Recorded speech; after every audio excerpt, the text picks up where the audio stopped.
E quando a gente está falando sobre datação, né? Qual que é o período ideal para a gente fazer o ultrassom para datação da gestação, né? E se a gente for pensar assim, em margens de erro, né? O que a gente tem, né, em relação à margem de erro do ultrassom quando ele é realizado para essa finalidade? Então, como a gente bem sabe, o primeiro dia da última menstruação é uma coisa que muitas vezes a paciente não sabe, ela dá uma estimativazinha, principalmente se ela não estiver planejando a gravidez e acabar engravidando, né? E quantas são as pacientes que não têm ciclos menstruais regulares, gente? Como é que a gente vai simplesmente se orientar apenas pelo primeiro dia da última menstruação? Seria no mundo ideal de Disney e dos livros, né, que as pacientes teriam ciclos de 28 dias e que ovulariam aí ao redor do 14º, aí ficaria mais fácil, mas nem sempre é assim.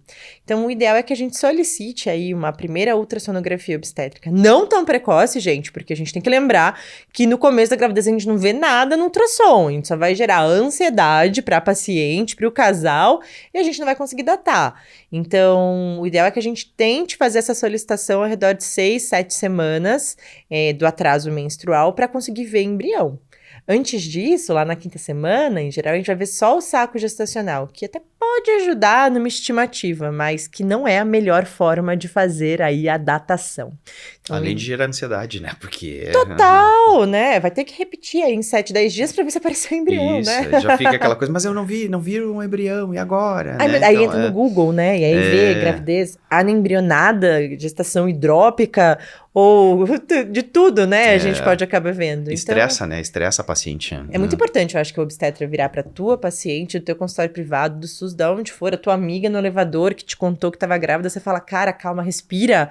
Todo mundo começa sendo uma célula, eu preciso ter um tamanho mínimo para poder ser visto no ultrassom, então vai ter que segurar um pouco a ansiedade para fazer aí com 6, 7 semanas de atraso, tá? E é o melhor dos mundos. Tem até um valor aí médio que a gente fala de comprimento cabeça-nádega para esse período. A gente fala que seria aí normalmente ao redor de até menos do que 25 milímetros nesse período. E aí a gente faz aí a avaliação do comprimento cabeça-nádega e joga aí numa calculadora, que a gente utiliza normalmente Radioloc. Mas existe também aí um esqueminha onde a gente soma, quando é abaixo de 25 milímetros do CCN, o número 42 e em geral vai ter aí a idade gestacional. É uma outra dica legal. Perfeito, ótimo. Mais do que isso, quando tem um CCN aí superior a 84 milímetros, a gente já não vai utilizar o CCN como parâmetro para datação. A gente vai usar aí circunferência cefálica, tá certo? Perímetro cefálico para tal. Ótimo. E em relação ao... Jader, desculpe te cortar. Porque você falou que normalmente quando eu faço esse ultrassom de 6, 7 semanas, quando eu tenho esse embrião inicial, o erro é 5 dias, tá? Então, 6, 7 semanas a gente falaria de um erro de até 5 dias.